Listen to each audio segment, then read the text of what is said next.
श्री गुरु भक्ति योग।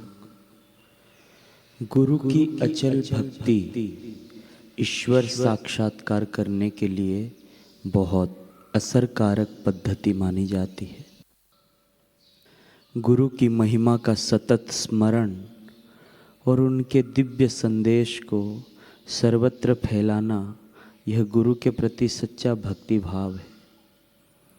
आचार्य के पवित्र चरणों की भक्ति फूल है और उनके आशीर्वाद अमर फल है।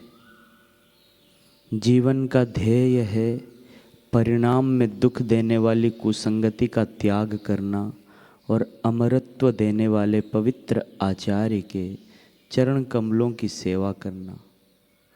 साधक जब इहलोक और परलोक में चिरंतन सुख देने वाले गुरु भक्ति योग का आश्रय लेता है, तभी उसका सच्चा जीवन शुरू होता है।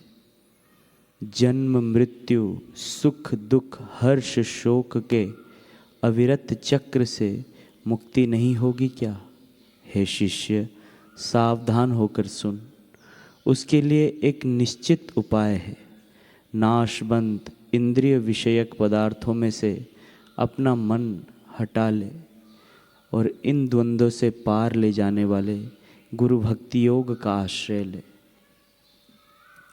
सच्चा एवं स्थायी सुख बाहर के नाशवंत पदार्थों से नहीं, अपितु गुरु शरण योग का आश्रय लेने से मिल सकता है। गुरु सेवा योग, गुरु शरण योग आदि गुरु भक्ति योग के समान अर्थी शब्द है। ये सब एक ही है। गुरु भक्ति योग का अभ्यास माने गुरु के प्रति गहरा पवित्र प्रेम, आचार्य के पावनकारी चरण कमलों के प्रति पवित्र प्रेम धीरे धीरे विकसित करना चाहिए। इसके लिए कोई छोटा मार्ग नहीं है। गुरु भक्ति योग सब विज्ञानों में श्रेष्ठ विज्ञान है। सच्चे शिष्य के लिए पावनकारी आचार्य के चरण कमल ध्यान का मुख्य विषय है। गुरु भक्ति योग सब योगों का राजा है।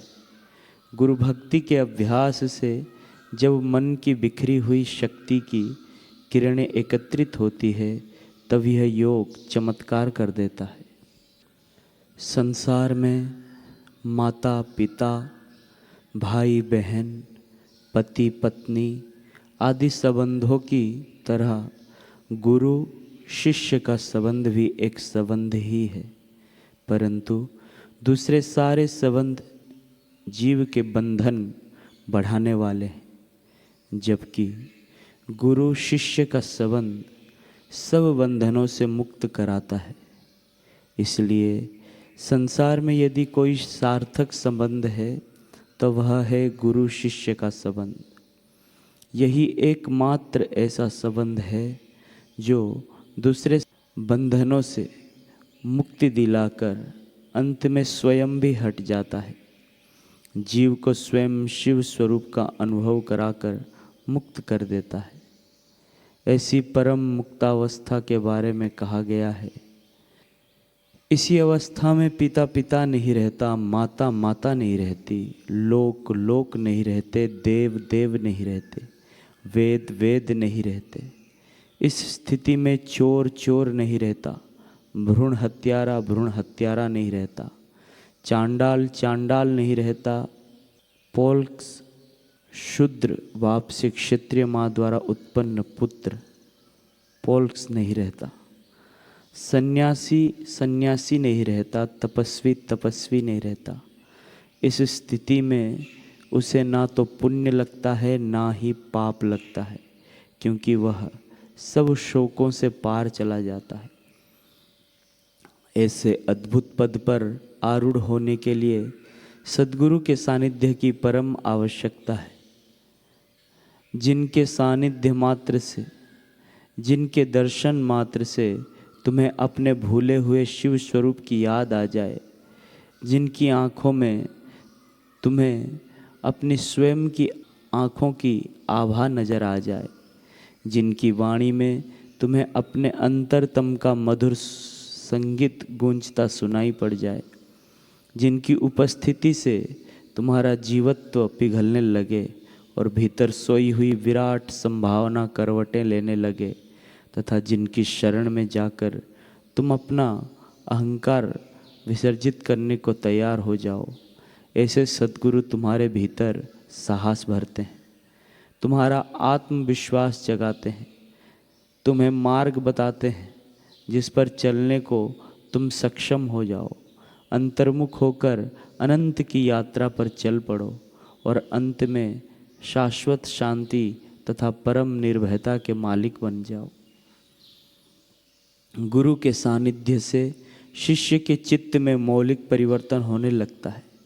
गुरु के चित्त में अपार शक्ति होती है क्योंकि उनका चित्त सूक्ष्मता और व्यापकता की पराकाष्ठा पर पहुंचा हुआ होता है, जबकि शिष्य का चित्त अभी भौतिकता के पाश में फंसा हुआ होता है।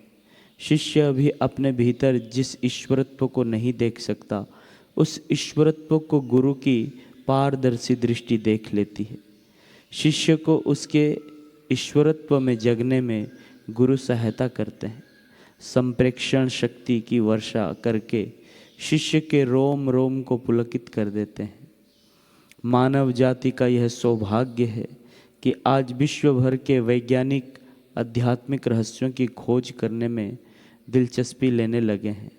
अनेक प्रकार के प्रयोग करके अध्यात्म शास्त्र को वैज्ञानिक ढंग से जांचने और समझने के लिए प्रयत्नशील हैं।